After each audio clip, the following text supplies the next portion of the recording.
Hey guys, what's up? It's Christian and Corey, and we are outdoors. Yes, it's a change of scenery. We thought it was necessary. Do Just something feels different. nice today. Yeah, now that Obito is stuck in a cave with an old man, we thought we'd go outside. Naruto 602 picks up from last week, where we get to see that Obito is still all bandaged up and hanging out with an old Madara in some weird location that we've never been to before. And we can see that Madara he's an old man. We have a full view of him, and he's actually using some sort of weird scythe weapon, almost as a cane. And this is actually really funny because Obito actually thinks he's a Shinigami, and it's awesome because he's like one of the former captain commanders of the Gotei 13.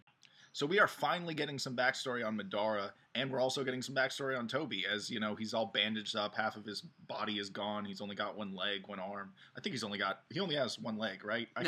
He has two legs. Oh, he still has both legs? Okay, well, he's missing this side of his body, and we also see that the Zetsu tree is there, and there's all this cool, it looks like a shell of his body with the Toby mask there.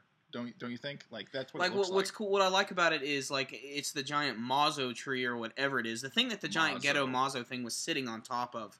And you can actually see the clone of Harashima Senju just sort of, hanging out on the side. And you can see, all these, weird Zetsu, I'm just saying that because we don't know what these are yet, bodies hanging around and hanging from the trees. And like you said, there's that one in particular that's hanging downwards, and it has, a Toby-looking masked face. And I don't think that's no coincidence. I think this is just more hinting towards how Toby's body works and how the Zetsu clones work. But they haven't really given us any more information about that. It's just a really cool-looking panel.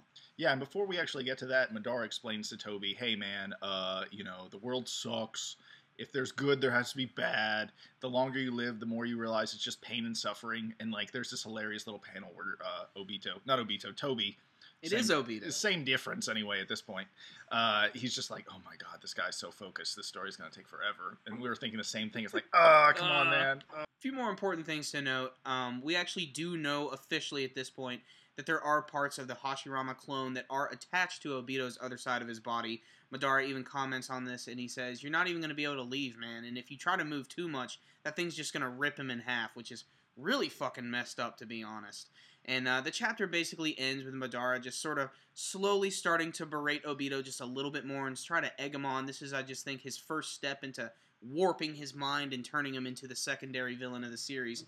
But Obito will have none of this. He's immediately thinking of Kakashi and Rin and thinking that he is going to escape this place. But ultimately, we know what his fate is. Okay, so that was Naruto 602. What did we think about it? I liked it. It was an enjoyable read. It was good to find out where Zetsu's coming from. Supposedly, let's be honest, we don't actually know. It's not called Zetsu yet. Also, something else that's interesting that I'm thinking about is that Madara is attached to the Ghetto, or the Mazo, or what is it? It's not the Ghetto Mazo. It's Mazo in the Ghetto. It's the Ghetto Mazo. Anyway, the plant thing that he's attached to.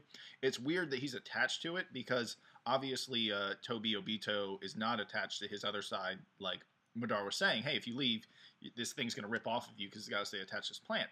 So there's obviously, I think that's where Zetsu comes in. He's like the mini version of that statue that can kind of follow him around and help him out and power him without him being attached. Yeah, this was an entertaining read. It's a necessary evil chapter. We have to learn the backstory of Obito and Madara. A few things I need to comment on. Madara, I think having a scythe is weird, but cool. I'm not sure why he has it. Maybe they'll get into that a little bit later. He's had that weapon before, but not with the fan. I guess that is true when he used it against that battle, against Hashirama. Yeah. But in any case, I guess it is cool that he does have that again. But the whole Ghetto Mazo thing, or the big plant thing, creating all of the Zetsu clones, I think that's easily the coolest part about this chapter. One, I did just love that panel with all the Zetsu clones just starting to drip away from it and everything. I think it's just a really cool and creepy looking effect. And I do love that one has that Toby mask that's starting to form. This again is just showing us maybe there are multiple Tobys. Maybe there are just a bunch of Toby clones all over the place, and Obito is just one of them, or maybe the leader of them. Who knows? But still, there's a lot of things that need to be answered. Madara did comment on the fact that he did save him, but it seems as if he's mentioned that Obito sort of slipped away from the rocks as well. And this is hinting to the fact that maybe inadvertently he activated his Mangekyo Sharingan, allowing him to sort of warp a part of this rock away and maybe slip into this undisclosed location. But it's still kind of confusing at this point because at the end of the chapter, with his Sharingan fully activated, he only has 2 of the Tomo there, and he doesn't have 3 of them. So his Sharingan actually hasn't reached his full peak yet. But this is just there's so many questions. But you know what? I'm sure we're gonna get them soon. It seems like we're finally starting to get the backstory on all these characters. And as much as we learned a little bit more about Obito and Madara, I still want to know more about Zetsu. Zetsu is the biggest mystery of the series. I mean, he's the only one left at this point that's a mystery. And I don't think that Zetsu's appearance at the end of Naruto and Sasuke's fight at the Valley of the End in the first half of the series was any coincidence. I think the author wanted to hint this character for a long time, and I think that's why Zetsu is so important and key to this story, because we've seen a lot of all this white Zetsu stuff, but where in the fuck did the black half come from? Rating on this chapter, we want to give it a 8 out of 10. We liked it. I kind of was hoping to see the start of Obito's change, though, but I guess they just said we'll just stick to Madara's story on this chapter, and we'll probably get into the Obito warping of his mind, starting on the next chapter. And the artwork I thought was really cool this week. Like, yeah, I like the look of old Madara, where he's like hooked up to all the ghetto Mazo stuff. And Obito looks really, really messed up. But at the same time, there are panels where he's actually really funny. Yeah, it shows you that this character really was like the Uchiha version of Naruto. And now he's like going to turn into the main bad guy. Kind of like the evil version of Naruto. So it's definitely cool that we're going to get to see all this character in transition. Okay, guys, that was our review.